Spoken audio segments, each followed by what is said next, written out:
കഴിഞ്ഞ വർഷത്തെ ഏറ്റവും മികച്ച ടെസ്റ്റ് താരത്തെ തിരഞ്ഞെടുത്ത് ICC.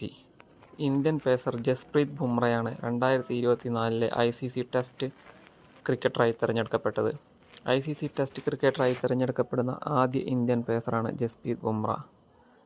രാഹുൽ ദ്രാവിഡ്, ഗൗതം ഗംഭീർ, വീരേന്ദർ സെവാഗ്, രവിചന്ദ്രൻ അശ്വിൻ, വിരാട് കോഹ്ലി എന്നിവരാണ് ബുംറയ്ക്ക് മുമ്പ് ICCയുടെ ടെസ്റ്റ് ക്രിക്കറ്ററായി തിരഞ്ഞെടുക്കപ്പെട്ട ഇന്ത്യൻ താരങ്ങൾ. കഴിഞ്ഞ വർഷം 13 ടെസ്റ്റിൽ 71 വിക്കറ്റ് വീഴ്ത്തിയാണ് ബുംറ ഏറ്റവും മികച്ച ടെസ്റ്റ് താരമായത്.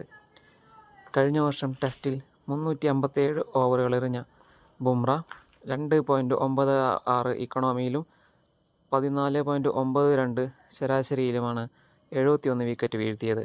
ഒരു കലണ്ടർ വർഷം 70-ലേറെ വിക്കറ്റ് വീഴ്ത്തുന്ന നാലാമത്തെ മാത്രം ഇന്ത്യൻ ബൗളറുമാണ് ബുംറ. അശ്വിൻ, അനിൽ കുംബ്ലെ, കപിൽ ദേവ് എന്നിവരാണ് മുമ്പ് ഈ നേട്ടം കൈവരിച്ചവർ. ടെസ്റ്റ് ചരിത്രത്തിൽ 17 ബൗളർമാർ മാത്രമാണ് ഒരു കലണ്ടർ വർഷം 70-ലേറെ വിക്കറ്റ് വീഴ്ത്തിയവർ. ഓസ്ട്രേലിയക്കെതിരായ ബോർഡർ ഗവാസ്കർ ട്രോഫിയിൽ 32 വിക്കറ്റ് വീഴ്ത്തി ബുംറ ടെസ്റ്റ് ക്രിക്കറ്റിൽ 200 വിക്കറ്റുകളെന്ന നാഴികക്കല്ലും പിന്നിട്ടിരുന്നു. ടെസ്റ്റ് ക്രിക്കറ്റിൽ 20-ൽ താഴെ ബൗളിംഗ് ശരാശരിയിൽ 200 വിക്കറ്റുകളെടുക്കുന്ന ആദ്യ ബൗളറാണ് ബുംറ. നേരത്തെ ICC പ്രഖ്യാപിച്ച ICC ടെസ്റ്റ് ടീമിലും ബുംറ ഇടം നേടിയിരുന്നു. ICC ടെസ്റ്റ് റാങ്കിങ്ങിൽ കരിയറിലെ ഏറ്റവും ഉയർന്ന റാങ്കിംഗ് പോയിന്റോടെ 907 പോയിന്റോടെ കഴിഞ്ഞ വർഷം ബുംറ ഒന്നാം സ്ഥാനം നിലനിർത്തിയിരുന്നു.